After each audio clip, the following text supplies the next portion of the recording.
ఆంధ్రప్రదేశ్ మంత్రివర్గం భేటీ కొనసాగుతోంది. ఈ కేబినెట్ సమావేశంలో కీలక అంశాలపై చర్చిస్తున్నారు. ముఖ్యంగా గత సర్కార్ అనుసరించిన రివర్స్ టెండరింగ్ను రద్దు చేసే అంశంపై చర్చ జరుగుతున్నట్టు తెలుస్తోంది. అటు ఉచిత ఇసుక విధానంపై మరింత లోతుగా చర్చించి నిర్ణయం తీసుకోనుంది మంత్రివర్గం.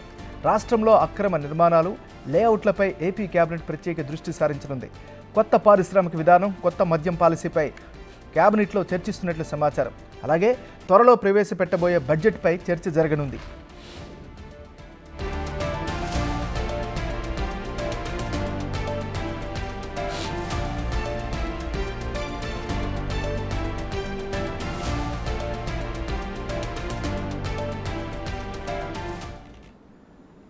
ఆంధ్రప్రదేశ్ మంత్రివర్గం భేటీ కొనసాగుతోంది.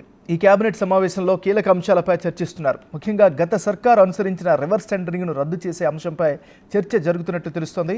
ఇదే అంశానికి సంబంధించి మరింత తాజా సమాచారాన్ని మా రిపోర్టర్ మల్లికార్జున్ లైవ్లో అందిస్తారు. మల్లికార్జున్, ఈ భేటీ యొక్క ఎజెండా ఏంటి, అవుట్కమ్ ఏంటి? నాగరాజ్, ఏపీ క్యాబినెట్ కూడా ప్రస్తుతం కొనసాగుతున్న పరిస్థితి కూడా కనిపిస్తూ ఉంది. ప్రధానంగా 14 అంశాలు, 14 ఎజెండాలతో కూడా క్యాబినెట్ అనేది జరుగుతూ ఉంది.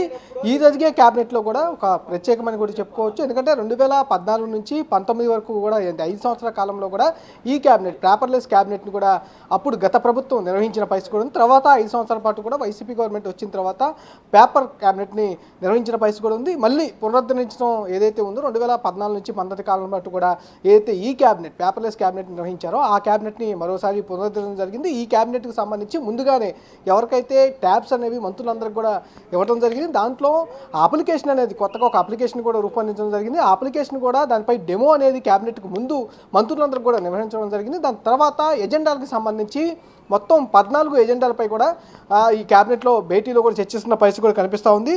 అందులో ప్రధానంగా చూసుకుంటే కనుక ఏదైతే గత ప్రభుత్వ హయాంలో తీసుకున్న రివర్స్ టెండరింగ్ ఏదైతే ఉందో అది 2019 నుంచి 2024 కాల సమయంలో కూడా ప్రతి ప్రాజెక్టుకు సంబంధించి రివర్స్ టెండరింగ్ ప్రక్రియని కూడా గత ప్రభుత్వం అనుసరించడం జరిగింది. పోలవరం ప్రాజెక్టుకు సైతం రివర్స్ టెండరింగ్లో కూడా వెళ్ళడం జరిగింది. అప్పుడు 700-800 కోట్లను ఆదా చేశామంటూ కూడా గత ప్రభుత్వం చెప్పడం జరిగింది. అది పూర్తిగా పోలవరం ప్రాజెక్టు గత 2-3 సంవత్సరాలుగా కూడా దాన్ని పూర్తిగా నిర్మాణం అనేది ఆగిపోయిన పరిస్థితి కూడా నెలకొన్న పరిస్థితి కూడా ఉంది. ఈ నేపథ్యంలోనే దాన్ని అసలు రివర్స్ టెండరింగ్ అనేది ప్రతి ప్రాజెక్టులో ఏదైతే నిర్వహిస్తూ ఉన్నారో దానిపైన పూర్తిగా చర్చించి దాని రివర్స్ టెండరింగ్ ప్రక్రియ కూడా తీసివేయాలని కూడా రాష్ట్ర ప్రభుత్వం భావిస్తూ ఉంది. దీనిపై కూడా సుదీర్ఘంగా చర్చ జరగనుంది. అలాగే ఆ స్థానంలో పాత ఏదైతే టెండరింగ్ విధానం ఏదైతే ఉందో ఆ టెండరింగ్ విధానం కూడా పునరుద్ధరించబోతా ఉన్నారు. అలాగే సాగునీటికి సంబంధించి ఎన్నికలు ఏదైతే నిర్వహించాల్సి ఉందో ఆ సంబంధించిన ఎన్నికలను కూడా నిర్వహించాలని కూడా చర్చ జరగబోతా ఉంది. ఎందుకంటే గత 5 సంవత్సరాల కాలంలో కూడా సాగునీటికి సంబంధించి ఎవరైతే ఎన్నికలు ఉన్నాయో ఆ ఎన్నికలను పక్కన పెట్టేసి పూర్తిగా నామినేట్ పదవుల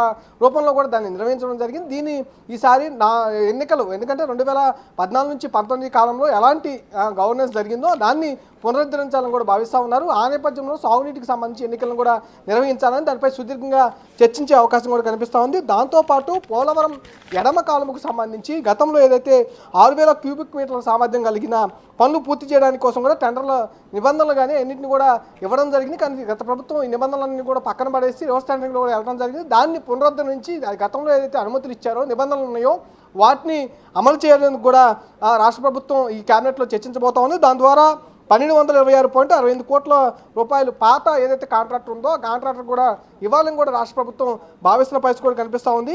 అలాగే వికసిత్ భారత్ రూపంలో, ఎందుకంటే కేంద్ర ప్రభుత్వం ఏదైతే వికసిత్ ఇండియా అని భారత్ అని చెప్తా ఉన్నారో ఇలాగే వికసిత్ ఆంధ్రప్రదేశ్ అని కూడా ఒక రూపకల్పన చేయబోతా ఉన్నారు. దానికి సంబంధించి కూడా సుదీర్ఘంగా చర్చించబోతా ఉన్నారు. దాంట్లో 12 అంశాలను ప్రధానంగా ఉంచబోతా ఉన్నారు. దాని రూపకల్పనకు సంబంధించి కూడా చర్చ అయితే సుదీర్ఘంగా రాబోతా ఉంది. అలాగే దాని డాక్యుమెంట్ రూపంలో కూడా అందరికీ అందుబాటులో ఉండే విధంగా కూడా రూపకల్పన చేయాలని కూడా క్యాబినెట్లో చర్చించే అవకాశం కనిపిస్తూ ఉంది. దాంతోపాటు ఇలాగే ఎక్సైజ్ అండ్ గ్రామ వార్డు ఏదైతే డిపార్ట్మెంట్లు ఉన్నాయో వాటిని పూర్తిగా కూడా ప్రక్షాళన చేసే అవకాశం కనిపిస్తూ ఉంది. ఎందుకంటే ఎక్సైజ్ శాఖకు సంబంధించి గతంలో సెబ్ అనేది ఒక కొత్తగా ఏర్పాటు చేయడం జరిగింది. ఆ ఎక్సైజ్ శాఖను పూర్తిగా నిర్వీర్యం చేసిన పరిస్థితి కూడా ఉంది. కాబట్టి దాన్ని పూర్తిగా ప్రక్షాళన చేసి ఎక్సైజ్ శాఖని సమర్థవంతంగా నిర్వహించేందుకు కూడా ఒక నిర్ణయం తీసుకోబోతా ఉన్నారు. దానికి సంబంధించి గతంలో ఉన్న పాలసీ కానీ అది మొత్తాన్ని ఎక్సైజ్ పాలసీకి సంబంధించిన పాలసీని కూడా కొత్తగా కూడా రూపకల్పన చేయబోతా ఉన్నారు. దాంతోపాటు డిపార్ట్మెంట్ని స్ట్రీమ్లైన్ చేసేందుకు కూడా నిర్ణయం తీసుకోబోతా ఉంది. దానిపై సుదీర్ఘంగా అయితే చర్చ అయితే జరగబోతా ఉంది. దాంతోపాటు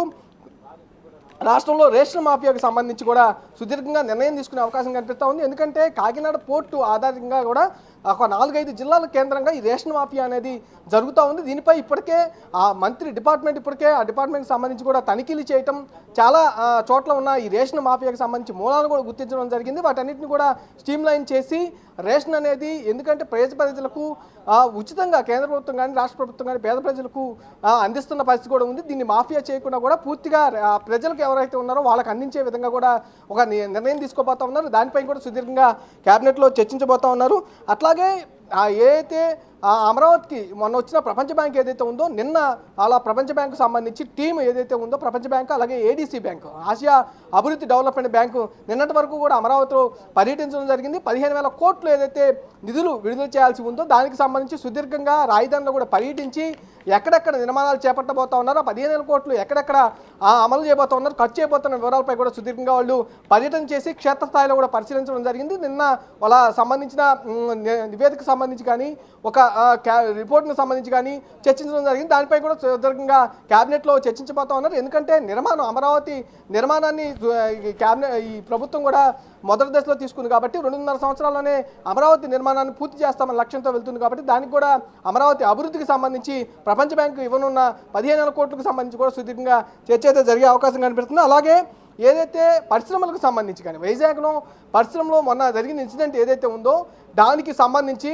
సేఫ్టీ నిబంధనలు ఎలా ఉండాలి, సేఫ్టీ తనిఖీలు ఎలా చేయాలని దానికోసం ఒక ప్రత్యేక విభాగాన్ని ఏర్పాటు చేయాలని కూడా రాష్ట్ర ప్రభుత్వం భావిస్తూ ఉంది. ఇలాగ అన్ని డిపార్ట్మెంట్లకు సంబంధించి సుదీర్ఘంగా అయితే చర్చ జరిగే అవకాశం కనిపిస్తూ ఉంది. ప్రతి ఒక్క సంబంధించి ఇట్లాగే పురపాలక శాఖలో కూడా కొన్ని పోస్టులను మంజూరు చేయనట్టు కూడా తెలుస్తున్న పరిస్థితి కనిపిస్తుంది. ఇలాగ అన్ని డిపార్ట్మెంట్లో కూడా రివ్యూ లాగా క్యాబినెట్లో సుదీర్ఘంగా చర్చించే అవకాశం అయితే కనిపిస్తూ ఉంది. క్యాబినెట్ ఇప్పటికే 11 గంటలకు ఎగ్జాక్ట్గా ప్రారంభం అవడం జరిగింది. ముందుగా క్యాబినెట్కు సంబంధించి ఇచ్చిన ఈ క్యాబినెట్ ట్యాబ్లకు సంబంధించి అవగాహన కల్పించడం, తర్వాత క్యాబినెట్కి సంబంధించిన ఎజెండాలపై కూడా సుదీర్ఘంగా చర్చ అయితే నడుస్తున్న పరిస్థితి కనిపిస్తూ ఉంది. Thank you Mallikarjun.